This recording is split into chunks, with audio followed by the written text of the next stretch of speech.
good to hear her singing, isn't it? In the town where I grew up spending my summers, the 4th of July parade was the big thing. People came in from all over and lined up all up and down the streets. There were crowds pressing together beneath that hot sun. And it went on for, well, when I was little, it felt like days and days and days. Fire trucks and police cars and marching bands and little go-karts that looked like they were going to run into each other and folks walking through. And, of course, the best part, the part that we looked for the most, the part that was the absolute peak of the whole parade, clowns with the candy.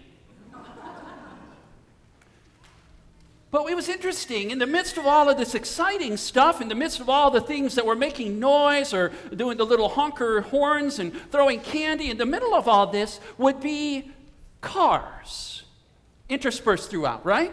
Usually they'd be a convertible of some kind, and perched there on the back in the way that my parents would never let me sit, perched there on the back would be somebody, right? Maybe a teenager doing that sort of regal wave, you know, like so. Or maybe a politician who had come into town, or some kids who were this or that or the other thing. Or the really cool ones were when it was somebody in uniform, right? And it was some hometown kid who'd been away in the army or one of our military services and who had come back and now was being gathered and being welcomed in this parade. You can picture it, right? Hometown heroes coming back in the midst of the parade. And with all the festivals and the fireworks and things over this weekend and all the things, although we don't have a parade here in Valparaiso, it got me thinking and put me in that frame of mind as I was reading in our gospel today. And it has me wondering, after all the things that have been going on, and all the things that they've seen, when Jesus announced to the disciples that now it was time to go back home, to come back to his hometown, I wonder what they were thinking. We only have record of one parade in Scripture, in the Gospel, on that road on the way into Jerusalem a little bit later. So I don't know if they would have expected a parade, but surely if all of this stuff has been going on in all of these other places, gosh, I wonder what it's going to be like to come home. I mean, the disciples, by this point, have really seen some stuff. Just last week, it was a little girl who was dead. And Jesus reached out and took her by the hand and simply said, "Little girl, get up." And she got up and was walking around. They just watched in the midst of this crushing crowd a woman fall to her knees and trembling there to confess that no doctor had ever been able to cure her of this bleeding disorder that she has. And now with one touch, just the very edge of Jesus' cloak, all of a sudden she knows she's free. She's cured, she's saved. They have watched crowds grow and grow and grow. People so desperate to get to Jesus and so desperate to be in his presence and what he could do that he was in danger of being trampled. He had to step out into a boat offshore so they couldn't trample him to death. They have watched as Jesus, with just a word, has cast demons out, and then watching that the self-destructiveness of evil forces as they went into a herd of pigs and then launched themselves off a cliff. Well, by this point, the disciples have seen some extraordinary stuff. So what's it going to be like when he goes home? What's it going to be like? He's been a stranger. Now he's coming back to his hometown. I wonder what it will be like there. Well, as we heard just a moment ago, whatever they had in mind, I'm pretty sure this isn't what they were picturing. Because it says, as usual, Jesus leads them into the synagogue with the disciples sort of trailing along behind him like a line of fuzzy goslings. As usual, he goes into the synagogue and he starts to teach. And as usual, his message is something that they've never heard before, the people that are gathered there. When Jesus talks about God, it's like he knows him personally. When Jesus talks about what God thinks and feels, it's like he really has the authority to be able to speak about that. It's like God is real.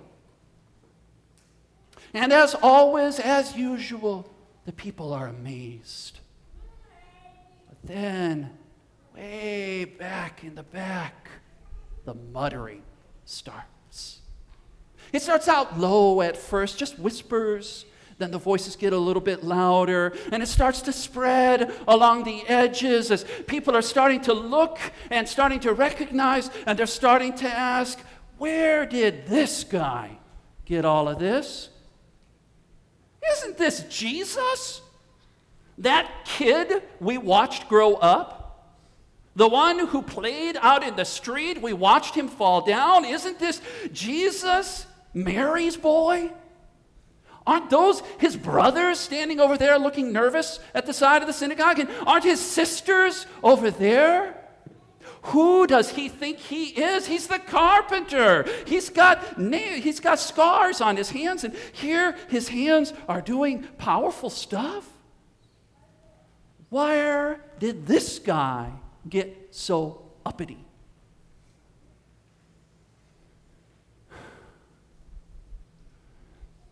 The sad truth of this kind of situation is that it's really not that hard to imagine this happening. Because all of us build expectations of people. We build up notions about people all the time. People we know well, family members, the folks that are in sort of our inner circle, we come to have expectations of them. We know them. And so we expect them to behave in certain ways. This is why when students and other folks travel abroad, coming back is so hard. Because when we're abroad, we have these things happen, and we've grown, and we've changed. But for those back home, they have these expectations, right? People expect us to behave in certain ways. It happens all the time. And not just for those that we know well, but we build up these notions and expectations about people we've never met. I think when we're walking down the street, we see somebody coming toward us, and it's a guy walking in a torn and stained T-shirt. We build a picture. Or the mom with the 3 kids in tow, we build a picture. Or the dark-skinned teenager with the ball cap pulled low and the sweatshirt up over his head, we build a picture. It's natural for us. And I have the suspicion, because it comes so easy to us, that it's probably been built into us a long time. I think it's probably a survival thing. Back when we were running around the savannah being chased by lions, it makes sense to reduce them to sharp teeth, right? Instead of stopping to count the teeth and wondering if they have more than the other lions that we have seen that are coming. This one's coming to get me, I'm going to run. It makes sense that we would have this ability to build snap impressions. And we do it with people a lot too, right? We take an individual attribute and we use that to define who they are. Maybe skin color, age, whether old or young. Maybe income level, what county we live in, orientation, or that narrow definition of beauty that society holds for us. I think this is a survival thing, but where this becomes a challenge is that smog gets in our eyes and makes it hard for us to see beyond that as God sees these beloved children of his heart. And so we miss out.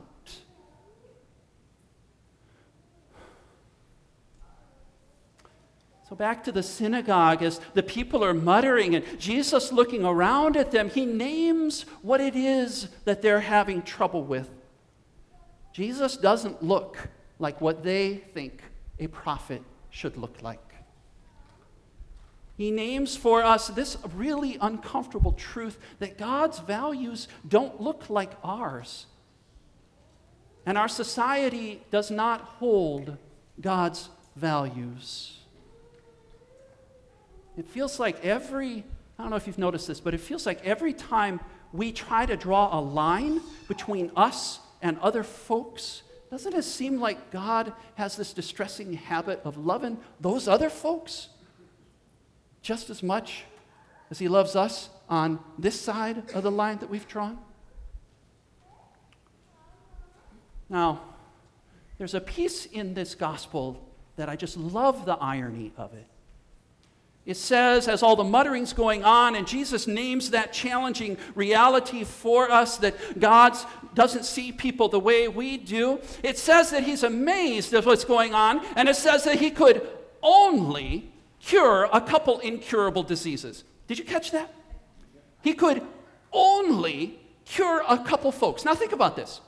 If you and I were to go up to the hospital and visit some incurably ill patients and pray over them, and they were to become healthy, what would we call that? No, a miracle, right? And what would we do with that? Right? It would hit the newspaper. We then walk to the next floor and do the same thing, just only a couple of them. We would be ecstatic. And I love the fact that it says Jesus could only cure a couple folks. And I wondered about that because it bothered me a lot. This idea that our unbelief, please notice, by the way, it does not say doubt and it does not say questions. It says unbelief. Doubt and questions are part of faith, right? Doubting, wondering, questions are about us growing in our relationship with God. That's part of the whole deal. What's unfaith is not caring enough to wonder. That's called apathy, and that seems to me the opposite of relationship, which is what faith really is. So it bothered me that this unfaith seems to have limited Jesus in some way, that he could only cure a couple folks. And then I started to wonder, if the people have this notion about Jesus, and the people have set up in their minds what they can expect from him, I wonder if the other folks who were sick and possessed with demons and had all these terrible things going on, maybe didn't bother to come. I mean, if we don't value or expect enough, maybe we don't bother to bring those broken things and broken places to Jesus. So maybe the people, other folks who were so in need of him, didn't bother to come, to see Jesus, to experience the kingdom of God.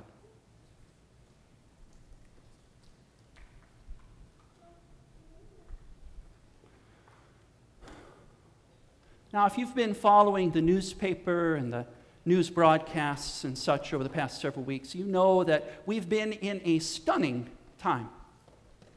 There has been so much that has happened in such a short period of time, multiple Supreme Court rulings. We've had those terrible shootings in the middle of a Bible study in Charleston, and then this really disturbing notion that the shooter has said his intention was to start a civil war, and he almost didn't do it because the people were so nice. To hold those two together is unsettling, isn't it? We've had multiple attacks abroad, terrorism attacks. And if you've been following the newspaper also, we have this notion that apparently our economy is being threatened by what's happening in an economy over on the other side of the Atlantic, over in Greece, and somehow that's going to have effects here. And so it just leaves us with all kinds of questions and all of this unsettling stuff going on. And it feels to me like maybe this is an opportunity. It feels to me like maybe we're being given a chance to take a look at some things that are hard to see. It feels like God maybe is calling us and inviting us to have hard conversations with people that aren't always easy for us to be talking with. People who leave us uncomfortable, or who maybe we would be on the other side of a line, a county line even, that we've drawn in the sand. That as a nation, we're being invited to take a look at some of this smog that fills our eyes, and to ask, is the way things are now the way that God intends them to be?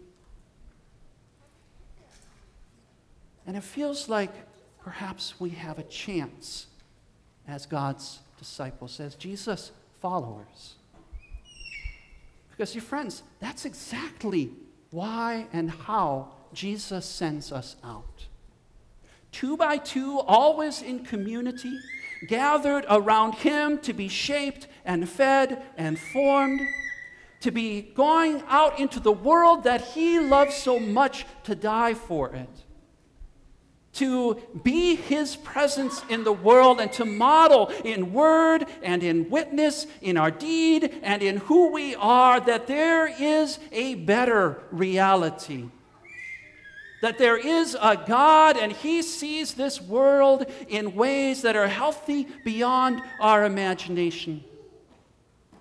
To have that chance to ask hard questions and say, is this working? Because for me, it's not.